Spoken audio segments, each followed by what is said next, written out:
యెరూషలేము మందిర ప్రాకారాలు కూలిపోయినప్పుడు, మందిర ప్రాకారాలు తగలబడిపోయినప్పుడు ఈ వార్త తన స్నేహితుల ద్వారా నెహెమీయాకు తెలిసింది. నెహెమీయా రాజు కింద గిన్నె అందించేవాడుగా ఉన్నాడు. గవర్నమెంట్ లో ఒక మంచి పొజిషన్ లో ఉన్నాడు. దేనికి కొరత లేకుండా, కొదవ లేకుండా, లోటు లేకుండా, లేమి లేకుండా చాలా రాజభోగాలను అనుభవిస్తూ ఉన్న నెహెమీయాకు మందిర ప్రాకారాలు కాల్చబడ్డాయి, కూల్చబడ్డాయి అన్న విషయం తెలిసినప్పుడు నెహెమీయా కూలబడి ఏడ్చి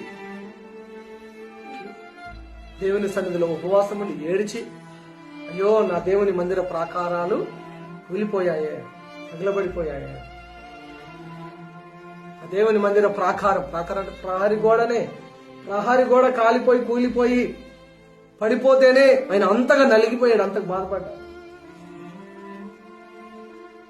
ఆయన ఏడ్చి గోజాడి తన ఉద్యోగము రాజు దగ్గర సెలవు తీసుకొని వెళ్ళి ప్రాకారాలను నిర్మించే పనిని కోరుకున్నాడు. ఆయన ఆ ప్రాకారములను నిర్మిస్తున్నప్పుడు శత్రువులు వచ్చి పనిని ఆపడానికి ప్రయత్నం చేశారు. ఈ ప్రాకారాలను నిర్మించొద్దు అని గుంపులు గుంపులుగా కత్తులు పట్టుకొని వచ్చారు, సైన్యంతో వచ్చారు అడ్డుకోవడానికి. ఒక మంచి పని చేస్తున్నప్పుడు ఎన్నో వ్యతిరేకులు వస్తారు, ఎన్నో వ్యతిరేకతలు వస్తాయి, ఎన్నో వ్యతిరేక శక్తులు వస్తాయి. ఒక మంచి కార్యం జరుగుతున్నప్పుడు ఎన్నో వ్యతిరేకతలు వస్తాయి. నెహెమీయా ఆ వ్యతిరేకులను చూసి భయపడి వెనుదిరగలేదు.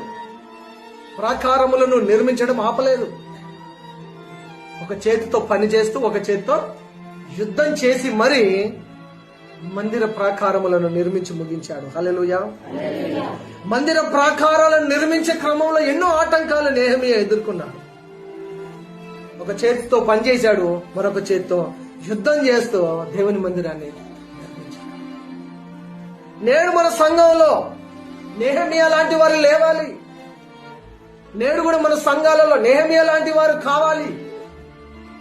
నెహెమీయా లాంటి వారు కావాలి. పనిచేసేవారు, ప్రార్థించేవారు, పోరాటం చేసేవారు, మాట్లాడగలిగిన వారు, ముందు నడవగలిగేవారు, నేనున్నాను అని చెప్పేవారు, దేవుని కొరకు నేను నిలబడ్డాను, దేవుని మందిరం కొరకు నేను నిలబడతాను అని చెప్పే నేడు మన సంఘంలో నెహెమీయాలు కావాలి, నెహెమీయాలు లేవాలి.